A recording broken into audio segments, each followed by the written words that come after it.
नमस्कार, मी राजेंद्र पुन्हा एकदा आपल्या सर्वांचे मराठी गायडन्स या युट्यूब चॅनलवरती स्वागत करतो। माझी लाडकी बहीण या योजनेअंतर्गत बऱ्याच महिलांनी ऑनलाईन फॉर्म भरलेले आहेत। बऱ्याच महिलांचे फॉर्म अप्रूव्ह देखील झालेले आहेत, त्यांना मेसेज देखील आलेला आहे आणि काही महिलांचे फॉर्म हे रिजेक्ट केलेले आहे, काही महिलांचे फॉर्म डिसअप्रूव्ह केलेले आहे। जर तुमचा फॉर्म अप्रूव्ह केला तर तुम्हाला काय करणं गरजेचं आहे, जर तुमचा फॉर्म रिजेक्ट केला तर तुम्ही पुन्हा भरू शकता का आणि डिसअप्रूव्ह केल्यानंतर तुम्हाला काय करणं गरजेचं आहे याची संपूर्ण माहिती आपण या व्हिडिओमध्ये घेणार आहोत। तत्पूर्वी जर तुम्ही चॅनलवरती नवीन असाल तर चॅनलला सबस्क्राइब करून ठेवा, अशीच माहिती तुमच्यापर्यंत पहिल्यांदाच पोहोचेल।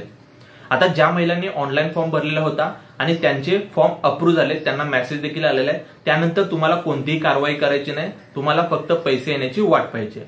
त्यामुळे अप्रूव्ह झालेल्या महिलांनी काळजी करायची नाही।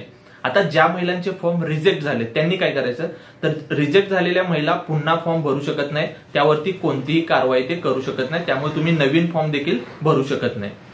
आणि ज्या महिलांचे फॉर्म डिसअप्रूव्ह झाले, आता यांना काय करायचंय, त्यांचं नक्की कोणतं रिझन आहे डिसअप्रूव्ह करण्याचं ते पाहायचंय। त्यासाठी तुम्हाला नारी शक्ती दूत ॲपवरती जाऊन लॉग इन करायचंय। लॉग इन केल्यानंतर केलेल्या अर्जावरती क्लिक करून तुमचा अर्ज पाहायला मिळेल, त्या अर्जावरती क्लिक करा।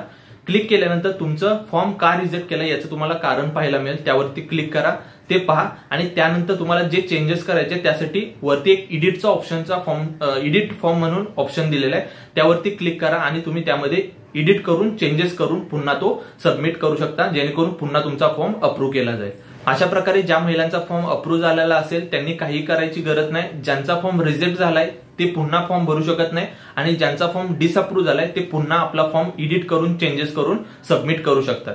माहिती आवडली तर नक्की व्हिडिओला लाईक करा आणि चॅनलला सबस्क्राइब करायला विसरू नका, अशीच माहिती मी तुमच्यासाठी घेऊन येत असतो। जय हिंद, जय महाराष्ट्र।